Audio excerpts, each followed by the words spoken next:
Hi, it's Lee from coloringqueen.net and I'm back with another review for you, and this one today is a special one because it's a new edition of a book that's now been printed in English when previously I've done a review of it in the original Korean version.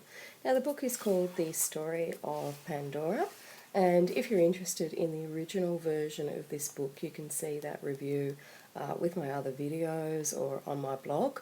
And as you'll see, the covers are the same exactly. They've done the same imagery, dresses are the same. Difference is, of course, that we can read the title. They've added this bit up the top and we can also read this information here. Now there's a very subtle difference down here. You'll notice, and I'm just going to move the books a little bit up, you'll notice that the English version, and this is a minute difference but it is worth pointing out because it does have a little effect. Okay, there is a minute difference down here between the Korean version and the English version of about 2 or 3 millimeters. Now you would think that 2 or 3 millimeters would be no big deal, and it's not really. It's just that the position of the images is slightly different in the English version than they are in the Korean version. So the books are predominantly the same, and if you want a quick summary of the major differences between them, have a look on my blog where I've summarised that for the Story of Pandora. On the inside cover we have a lovely little fold out with a flap. Unfortunately there's no opportunity there to colour anything in because they didn't do any line art. And we've got this lovely apricot or peach type protective cover. Now on the Korean version that's pretty well the same. Let's just have a look. Except the flap is pink and the actual protective cover is also in a peachy colour as well. Looking at them side by side, the Korean version is slightly lighter and more sort of pinky looking than the English version, which is more sort of apricot looking.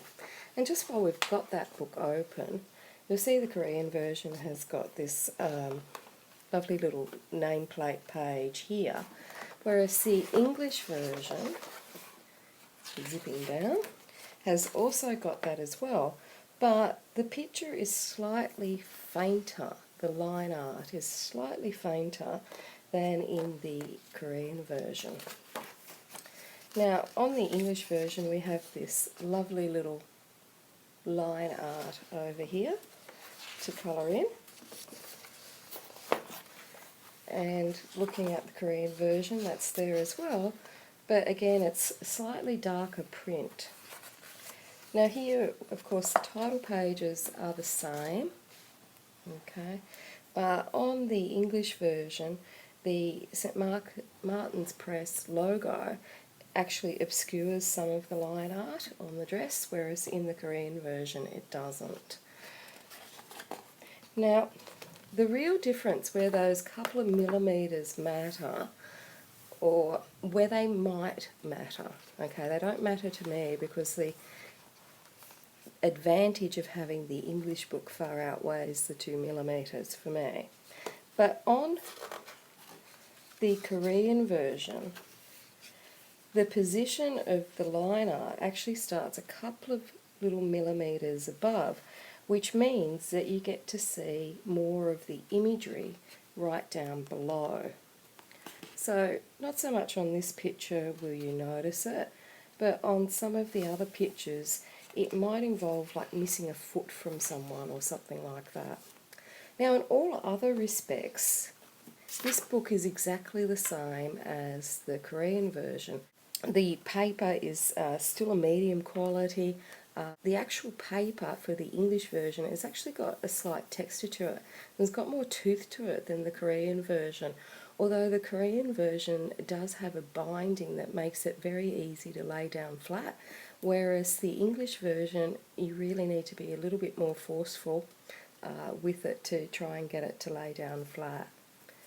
But on images like this one, see where her little foot is, and we can't see her other little shoe or toes or any part of the footwork.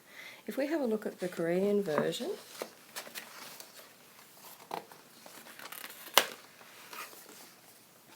you can see just a little bit more of her foot than you can in the English version. Now, on the whole, this sort of couple of little millimetres difference with the positioning of the pictures in the book is not really going to make any difference to your colouring experience or enjoyment with the book, but I thought I'd better point it out to you, just in case you do notice those differences between my first review of the original book and this one. Now, you may recall that I always queried whether this was an Alice in Wonderland reproduction colouring book because it had a lot of Alice-type factors to it. And I've got to say that now that I'm looking at the English version and I have the benefit of the text and written materials, I still don't know. I have still absolutely no idea whether this is Alice in Wonderland, but I do think that it is a fairy tale imagining based book, and that's what the art therapist and illustrator have sort of indicated in their marketing materials, that it's about a world of imagination. And I do think that they have called upon different sorts of fairy tales like Alice in Wonderland and Sleeping Beauty to different art forms for you to enjoy. So here we have a little rabbit, etc. Now, at the start here we have a prologue. Tick-tock, tick-tock, a second hand moving busily. What happens if time stops suddenly in our busy daily life? And these little sayings are throughout the book, and they're to help you with the art therapy side of colouring in, so that you can appreciate just the art of colouring and just focus on doing one thing. Now, as I said earlier, this book has been made in conjunction with an art therapist and an illustrator, and they've made a number of colouring books. Sometimes colourists don't really think of it as art therapy, and throughout this book he does encourage us to sort of think about just perhaps colouring one item and just focusing on that. And I think that's good advice, because sometimes tend to get a little bit carried away and want to do everything at once or want all things, and sometimes we can actually put a bit of stress on ourselves with the act of colouring.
Now, you will see that the images do go right into the spine, right in like that.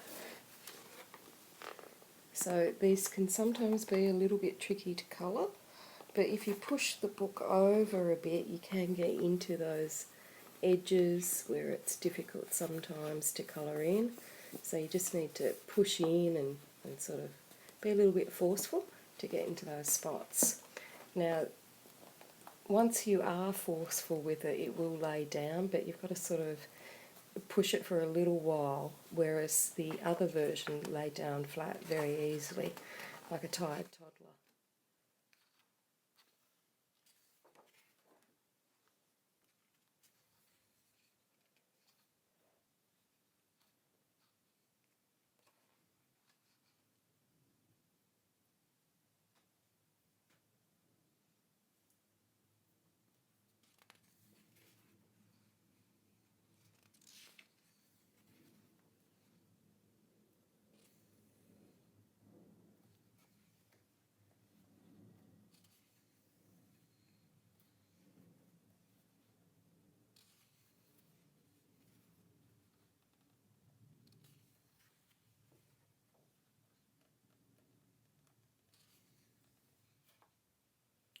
the rear of the book we have some advice about how artwork can relieve stress and help us to have better health and well-being.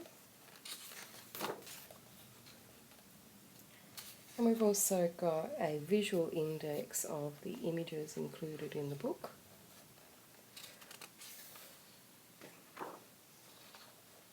As you can see from the flip through, most of the illustrations in the book are double page scenes. At the end of the book there's some space for you to do your own doodling or drawings, and there's a smaller image here for you to colour in. And at the back we've got that lovely peach protective sheet, and again fold out flap, some information about the artist. The back artwork is very similar to the back artwork on the original version, but again this has been scaled down to a smaller size so they can fit all that text in that this version doesn't have. So very, very similar books. They've done a really good job of reproducing it for the English speaking market. I hope you enjoyed this book review and the comparison with the original version. If you want to check this one out, please have a look on my blog or YouTube channel for the original review of that one.